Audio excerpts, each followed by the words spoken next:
Hello and welcome to my channel knowledge of standard. आज इस video में हम लोग जानेंगे कि चेकिंग एड्स जो कि पीपैप डॉक्यूमेंट्स पे यूज़ होता है उससे हम क्या समझते हैं और ये डॉक्यूमेंट हमें क्या चीज़ें बताता है पीपैप के अंदर। तो चलिए स्टार्ट करता हूँ वीडियो को डायरेक्टली। सो चेकिंग एड्स क्या है कि हम जिस तरह से डिस्प्ले में देख रहे हैं यहाँ पे कि ये क्या है, एक डिटेल लिस्ट है जो कि एक टूल्स की लिस्ट होती है जिसको हम अपने पार्ट या प्रोडक्ट को जो हम इंस्पेक्ट करते हैं या मेज़र करते हैं जो अपने मैन्युफैक्चरिंग प्रोसेस के दौरान हम किया जाता है।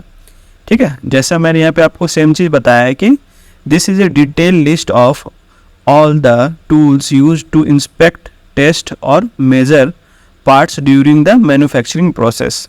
ईजी है, इसमें कुछ अलग से कॉन्सेप्ट नहीं है। सिंपली यहाँ पे यही बताया गया है कि कोई भी हम जो टूल्स या कोई भी ऐसा गेजेज या फिक्चर्स जो हम एक पार्ट्स को बनाने के लिए हम इस्तेमाल कर रहे हैं उसकी इंस्पेक्शन के लिए, उसकी जांच करने के लिए किस दौरान में, जो एक मैन्युफैक्चरिंग प्रोसेस हो या फिर असेंबली प्रोसेस हो जिससे कि आपका वो पार्ट डेवलप हो रहा, तो वहाँ पे उस चेकिंग एड्स में टूल्स की एक लिस्ट होती है कि किसके इस्तेमाल से ये इंस्पेक्ट हो रहा है क्या आपका पार्ट्स।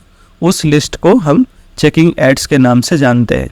जो चेकिंग एड्स है इसके अंदर आपको पूरा डिटेल डिस्क्रिप्शन देना होता है कि उसके क्या क्या स्पेसिफिकेशन है, किस किस रेंज की है और किसके दौरान वो कैलिब्रेटेड है कि नहीं है, उसको किस तरीके से कैलिब्रेट किया जाता है, वो सारी डिटेल्स आपको चेकिंग एड्स के साथ अटैच करनी पड़ती है एज ए रेफरेंस पे और एज ए कह सकते हैं कि कस्टमर की डिमांड पे।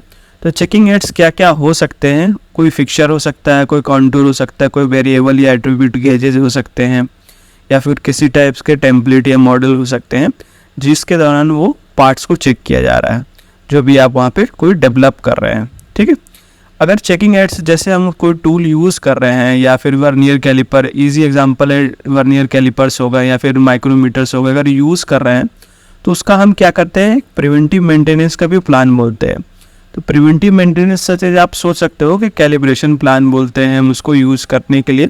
हमारे पास उसको कैलिब्रेशन का एनुअल प्लान क्या होना चाहिए ताकि उसकी क्योंकि टूल्स है यूज़ करेंगे तो कुछ एरर्स आएंगी, तो कुछ कभी ब्रेकडाउन्स होंगे, तो उसको हमें ठीक करके रखना चाहिए ताकि हमारा जो पार्ट्स मेजर हो रहा है वो सही डायरेक्शन में और ओके पार्ट्स में कन्वर्ट होकर कस्टमर तक पहुँचे। चेकिंग एड्स के अंदर ही हम MSA की बात करते हैं। ये हमारे लिए क्यों ज़रूरी है, क्योंकि हमारा जो सिस्टम है वो एक मेजरमेंट सिस्टम के दौरान चल रहा है। तो मेजरमेंट सिस्टम क्या हमारा यूज़ है वहाँ पे, चेकिंग एड्स हो रहा है, यानी कोई टूल्स कोई गेजेस को हम वहाँ पर MSA के थ्रू चेक करते हैं कि हमारा ये जो कैलिब्रेट होके आया है या फिर हम जो टूल यूज़ कर रहे हैं वो कितना ओके है। एज पर आपको मैंने वीडियो में, मेरे प्रीवियस वीडियो में MSA को किस तरह से करते हैं और किस तरीके से इंस्ट्रूमेंट चेक किया जाता है इसका मैं डिटेल वीडियो बना रखा हूँ। आप लोग जाइए उसको समझिए और इससे काफ़ी हेल्प मिलेगी कि ये चीज़ें किस तरह से की जा रही है। ठीक है, आई होप आप लोगों को ये बेसिक डिटेल्स क्लियर हो गया होगा।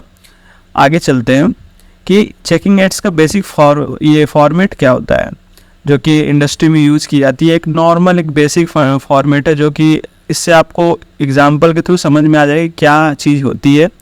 तो सबसे पहले इसके यहाँ पे सीरियल नंबर लिख सकते हैं आप।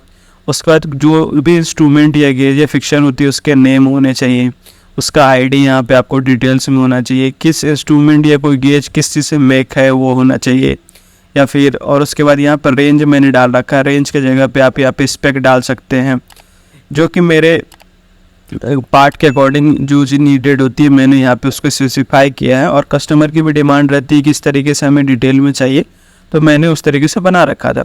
तो ये आप लोग साथ शेयर किया हूँ ताकि आप लोगों को थोड़ी बेटर क्लैरिटी मिल जाए। और उसके लिस्ट काउंट क्या होने चाहिए उसके अकॉर्डिंग होना चाहिए। आप लोग इसके डिटेल में मतलब एग्जांपल के तौर पे ही समझना, एग्जैक्ट कोई करेक्ट नहीं होगा। तो इसलिए आपको सिर्फ मैं ये फॉर्मेट शेयर करना चाह रहा था कि किस तरीके से बनता है।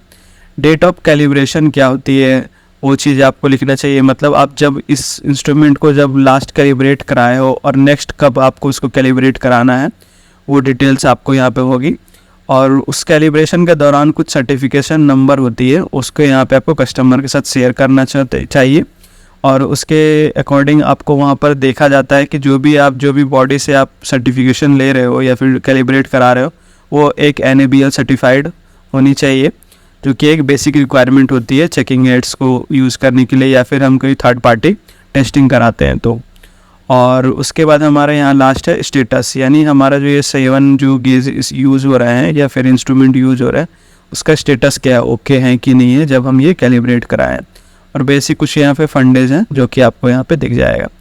चेकिंग एड्स का कुछ खास नहीं है, बस ये एक बेसिक फॉर्मेट यूज़ किया जाता है जो कि आपको इसी के रेफरेंस पे आपको कैलिब्रेशन प्लान बनाना पड़ता है।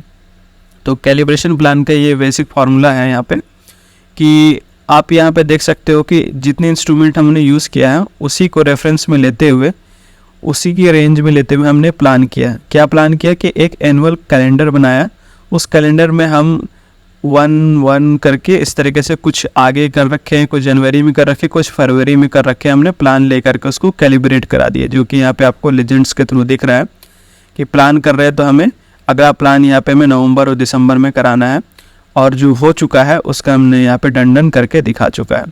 ये आगे पीछे देने का मतलब मेरा ये है कि अगर आप सब सोच कि एक साथ सारे दे दोगे कैलिब्रेट कराने के लिए, तो आपके पास करंट में मेजरिंग इंस्ट्रूमेंट्स कुछ नहीं होंगे, तो वो एक एरर फॉर्म में आपके पास रहेगा कि आप वहाँ पे चेक नहीं कर पाओगे। तो कुछ हिस्से आपको होते हैं जो इंस्ट्रूमेंट के आपको पहले भेजने चाहिए और कुछ बाद में भेजने चाहिए, ताकि आपका काम ना रुके। और इसी तरीके से आप, ये तो मैंने फ्रीक्वेंसी जो इसकी 1 ईयर की दे रखी है, अगर आपको ज़्यादा कंजम्पशन है या ज़्यादा यूजेस होती है आपके यहाँ पे तो 6 मंथ में करा सकते हो, 3rd मंथ में करा सकते हो। हाँ, लेकिन इसके बाद आपको MSA इसके अगेंस्ट में करना होता है, ताकि आपका जो कैलिब्रेट हो के आया क्या वो कितना एक्यूरेट आ रही है वो आपको MSA के थ्रू पता चल जाएगा।